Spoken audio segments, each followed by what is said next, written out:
গল্প মিষ্টি ফুল ও দুষ্টু ফুল। এক ফুল রাজ্যের কাহিনী। অনেক দিন আগের কথা। একটি ফুলেদের রাজ্য ছিল, যেখানে অনেক ফুল বাস করত। কিছু গরিব ও দুঃখী ফুল ছিল সেখানে। তবে হ্যাঁ, তাদের সাহায্যকারী ও বিপত্তরণ ছিল মিষ্টি ফুল। মিষ্টি ফুল গরিব ভিখারি ফুলদেরকে অনেক ভালোবাসতো, তাদের খাবার দাবারের ব্যবস্থা করত।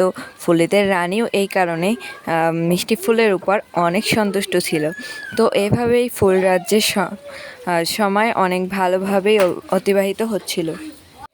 কিন্তু হঠাৎ ফুল রাজ্যে একটি দুষ্টু ফুলের জন্ম হয়, আর সে ছিল সত্যিই খুব দুষ্টু। সে জন্মের পর থেকেই মিষ্টি ফুলকে হিংসে করত, কেননা মিষ্টি ফুলের ফুল রাজ্য অনেক সম্মান এবং তাকে সকলেই খুব ভালোবাসতো। দুষ্টু ফুল চাইছিল যে করেই হোক মিষ্টি ফুলকে সকলের সামনে খারাপ বানাবে, আর দুষ্ট ফুল তার কাজে লেগে পড়ল। সে গিয়ে গরিব ভিখারিদেরকে জ্বালাতন করতে লাগলো।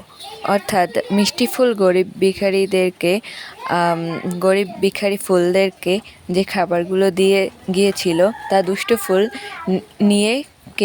নিজে কেড়ে নিত এবং খেয়ে নিত, আর তাদের কাছ থেকে এবং তাদেরকে বলতো যে এই বিষয়ে যদি কেউ কিছু জিজ্ঞেস করে তবে যেন তারা বলে তাদেরকে মিষ্টি ফুল আজ খাবার দেয়নি।